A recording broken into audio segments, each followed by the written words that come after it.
Olá, meu amigo, minha amiga. Muitas coisas estão acontecendo aqui no Brasil, sobretudo coisas no campo do inusitado, do bizarro e do inaceitável, o que mostram que a nossa democracia, as nossas instituições, continuam sob ataque de uma forma agora bem diversificada, com uma ORCRIM barulhenta dentro do próprio Congresso Nacional, inviabilizando o exercício do poder legislativo. Mas isso é tolerável em algum canto do mundo? E aqui no Brasil? Isso acende uma série de alertas, porque esses ataques todos, eles visam colocar para fora do Supremo Tribunal Federal o ministro Alexandre de Moraes, inviabilizar o governo e fazer com que esses criminosos todos voltem ao poder para justamente destruírem definitivamente a nossa democracia, que anda cheio de furos, cheio de balas provocados por essa gente toda. Bom, o presidente Lula, ele ontem, numa cerimônia, ele mostrou que identificou que a comunicação do governo dele está muito ruim. Obviamente, ele não falou com essas palavras aí. E quando alguém recebe uma crítica pública, qual é a reação dessa pessoa? É continuar balançando a cabeça? Olha, não, tá, vamos continuar assim, o senhor continua me dando pancada aí, vamos seguir assim, porque algo precisa ser feito, né, gente? Se depender de nós aqui, nós não vamos deixar de fazer crítica, porque não é uma crítica visando preservar o governo, é uma crítica tentando preservar o que temos de democracia aqui no nosso país, neutralizar esses criminosos todos. Porque, ao que parece aos olhos da sociedade, é que apenas o ministro Alexandre de Moraes e uma massa de brasileiros anônimos é que estão apoiando, que estão fazendo essa contenção. A gente precisa de mais embates políticos aqui no nosso país. Bom, vou conversar sobre o que está acontecendo, trazer essa cena do presidente Lula e outras coisas muito importantes, dar aqui algumas informações sobre representações que eu fiz contra algumas dessas criaturas. Mas antes de mais nada, é muito importante convidar você que chegou agora ao nosso portal, ainda não é inscrito, para que, em primeiro lugar, você se inscreva aqui conosco, venha participar das nossas atividades, fortalecendo o nosso portal, compartilhando os nossos vídeos, dando sempre seu joinha, mandando seu comentário e, para fortalecer mais ainda, prestigiando o nosso clube de membros e o nosso novo canal de cortes, que já está com quase 100 mil pessoas. Você que é muito bem-vindo e muito bem-vindo. Gente, eu vou começar aqui com alguém, né, que continua a fustigar a nossa sanidade mental. Nada está acontecendo sem propósito de destruir a nossa realidade, a nossa democracia, que tem uma série de defeitos, mas é o que nós temos. Ela é superior a qualquer ditadura comandada por esses insanos. E nós não podemos deixar que eles continuem ainda a fermentar algum tipo de discurso para contaminar ainda mais pessoas da nossa sociedade. Por isso eu fiz uma representação contra esse senhor, que se apresenta como pastor, mas, na verdade, ele é um agente político extremista, golpista. Porque se tem uma coisa que ele distorce para as pessoas, é a interpretação do que diz a Constituição. Ele não tem a menor ideia do que é um Estado democrático de direito. Quando ele fala que soberano é o povo, é uma imbecilidade total, porque isso está no preâmbulo da Constituição, na hora que a Constituição é criada. Depois, não é o povo dele que é superior ao Supremo Tribunal Federal. Eu já conversei isso com vocês, né? Em função das agressões que ele fez e os crimes que ele praticou, porque uma coisa é você fazer crítica, uma coisa é você ter opinião, e outra totalmente diferente é você tentar reunir pessoas no nosso país para derrubar um poder, para tirar um ministro. E da forma como as coisas estão se articulando, de forma violenta. Agora, a Procuradoria-Geral da República me deu a resposta aqui, que minha representação foi protocolada com o número de 2025 0056 014. Então, agora, em algum momento, eles vão ter que responder esse cidadão aqui que vos fala. Só espero que eles não demorem muito, para que nós não tenhamos aqui que chorar sobre leite derramado, né? Depois que tivermos aqui no nosso país mais tumultos e mais problemas. Bom, vamos aguardar. Ao mesmo tempo, eu já comentei aqui com vocês, temos também um veículo de comunicação ligado ao mercado financeiro que está atacando também o ministro Alexandre de Moraes de uma forma assim impiedosa, fazendo coro com esses extremistas insanos, esses golpistas. A coluna da Mônica Bergamo, olha, não devia nem existir essa coluna, porque é a coluna de fofoqueiro, né? Olha, uma fonte me disse, um ministro me disse que prisão de Bolsonaro irrita ministros do STF, isola Moraes e pode ser reconsiderada. O Moraes está isolado aonde, senhora Mônica Bergamo? O Alexandre de Moraes, né, ele faz parte da primeira turma do Supremo Tribunal Federal, que tem 5 ministros. A Carmen Lúcia, ele próprio, o Flávio Dino, o Fux e o Zanin. São 5. Desses 5, a senhora acha que tem 3 ali que vão ajudar a reconsiderar a prisão de Bolsonaro? Então isso não existe. Isso aí é uma futrica. A senhora provavelmente conversou com o Cássio Nunes Marques ou com o André Mendonça, até mesmo com o Fux. Poderia ser uma dissidência, mas mesmo assim ele é uma dissidência isolada, ele é o 4-1, né? Enfim, mas isso tudo, gente, mostra que nós estamos aqui com várias frentes estressando a nossa democracia. Temos veículos de comunicação fazendo esse ataque e só dá a extrema-direita em todos os canais aí do YouTube, muitos canais aí que tem muita audiência, dando entrevistas para as rádios, todos os senadores dando entrevistas das formas mais insanas, e quando eles falam 10 minutos de insanidade, você precisa de 5 horas para rebater cada mentira do que eles estão falando. Então, gente, é muito importante que a gente tenha força para fazer essa contenção, porque a impressão que a sociedade tem é que o ministro Alexandre de Moraes está ali e nós aqui, um universo gigantesco de cidadãos e cidadãs anônimos, que estamos dando suporte para o ministro, né? Então, essa matéria aqui muito enviesada.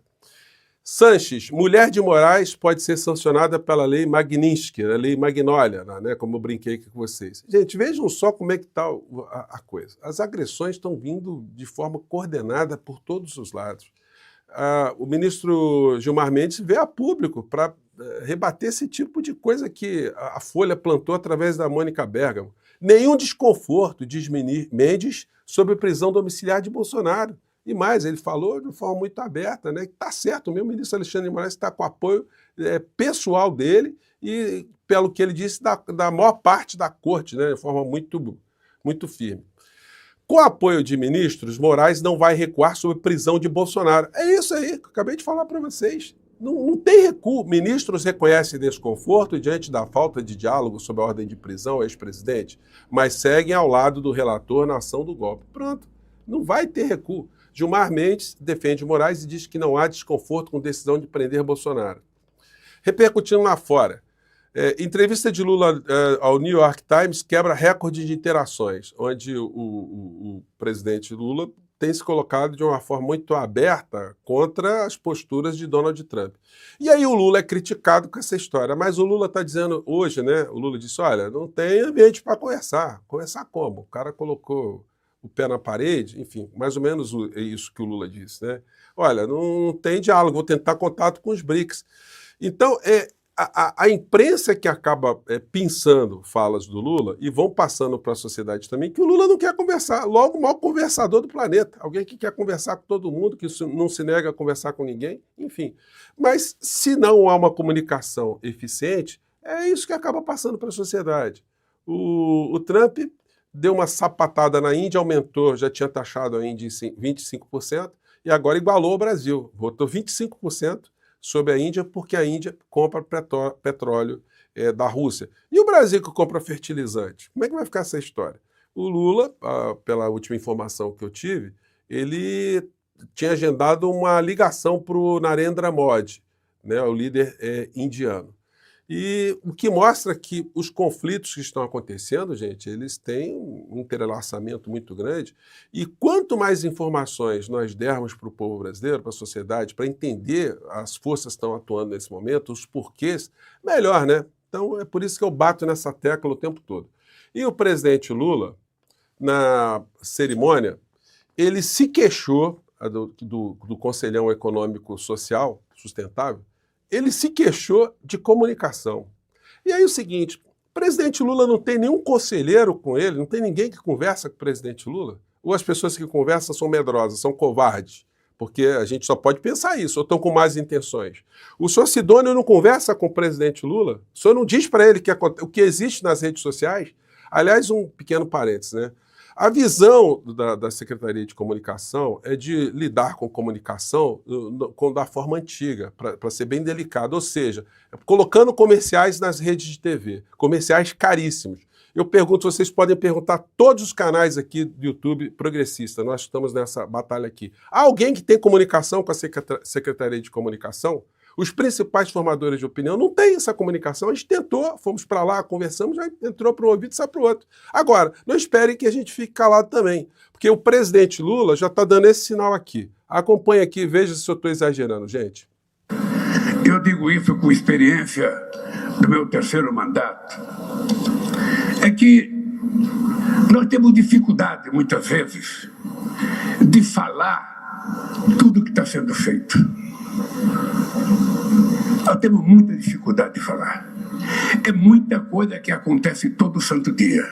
Presidente, se o senhor tivesse 1 hora pela manhã, todo dia, tomasse um cafezinho, fizesse a sua esteira e conversasse com a imprensa, com rede social, olha, quanta coisa o povo já estaria sabendo. Quantas pautas já teriam sido levantadas? E nesse momento crítico, a gente não estaria passando os medos que muitas pessoas passam no Brasil, né? Mas continue, presidente.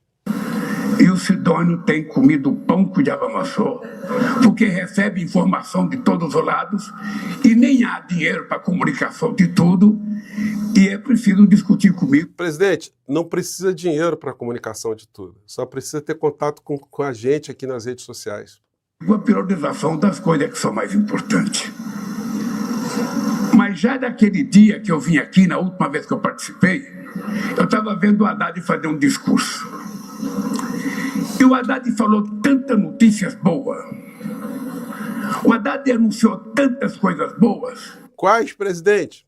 Quais? O povo não sabe. Não tem como saber. Quando no dia seguinte eu li a imprensa, tinha uma matéria dizendo que era preciso ter mais rigor na questão fiscal.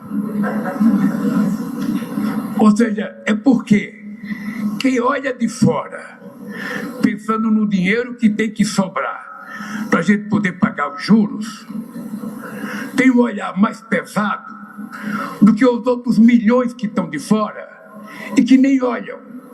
Presidente, mas é isso. Os grandes veículos de comunicação, eles são ligados a grupos econômicos. Eles vão pegar o governo e vão sempre atacar o governo porque eles querem dinheiro do nosso país para os setores que eles defendem. Então, é preciso enfrentar essa lógica, é preciso romper com essa lógica, é preciso mudar a dinâmica. Se eu sou secretário de comunicação e o presidente diz para mim, publicamente, né, olha, que o meu secretário aqui está atolado, é tanta coisa que ele não consegue comunicar, eu vou chegar para o presidente, olha só, me ajuda aí, né? O senhor vem aqui também, me ajuda nessa história, então eu não tenho o que fazer aqui. Vou confessar para vocês aqui abertamente, o Sidônio falou, se eu não conseguir mexer nessa história aí, eu não tenho o que fazer aqui. Pois bem, Sidônio, o prazo do senhor está ficando complicado aí, né? Não espere trégua nossa aqui nesse momento que nós estamos vendo esses insanos todos atacarem a nossa sanidade mental, se acorrentarem dentro do Senado Federal, fazerem motim, ameaçarem o ministro da Suprema Corte, ameaçarem tumultuar o nosso país, ameaçarem, inclusive, ganhar as eleições de 2026, e nós não vamos assistir essa história. Eu aqui não vou assistir essa história calado. Isso aqui eu vou... É papel, gente. Me desculpe as pessoas que acham que isso é uma crítica ao presidente Lula. Não é. E é também, né? Porque o presidente precisa ser chacoalhado. Presidente, venha para as redes, presidente. Porque, olha, a coisa, se ganhar mais volume por parte dessa extrema-direita, depois não adianta a gente ficar chorando sobre o leite derramado. Se eles conseguirem o número de senadores para o impeachment do ministro Alexandre de Moraes, a gente vai ter outra crise aqui no nosso país. Se essa gente emparedar o governo, não deixar o Congresso funcionar, é preciso mobilização popular, porque eles estão mobilizando para o caos. A gente precisa de liderança nesse momento para dizer, olha, vocês não vão passar. Vocês não vão atropelar o nosso país, vocês não vão derrubar a democracia, porque nós somos maioria. As pessoas que querem manter o nosso país dentro da nossa democracia, com todos os remendos, são em número muito maiores do que esses insanos, esses golpistas, esses bandidos. Então, gente, fica aí a minha fala, meu desabafo aí, porque, olha, eu acho que é papel, vocês sabem, eu faço as minhas representações, eu me exponho aqui com vocês, nós estamos aqui todos os dias fazendo esse combate, e não dá para a gente simplesmente ficar quieto se os outros estão achando que nós estamos na Suécia. Nós não estamos na Suécia, nós não estamos na Dinamarca, nós estamos aqui com um bando de criminosos querendo destruir a democracia e as nossas vidas. Bom, eu fico por aqui, gente, mande seu comentário, se eu exagerei aí, eu terei humildade para pedir desculpas, tá? Um grande abraço, até lá, tchau.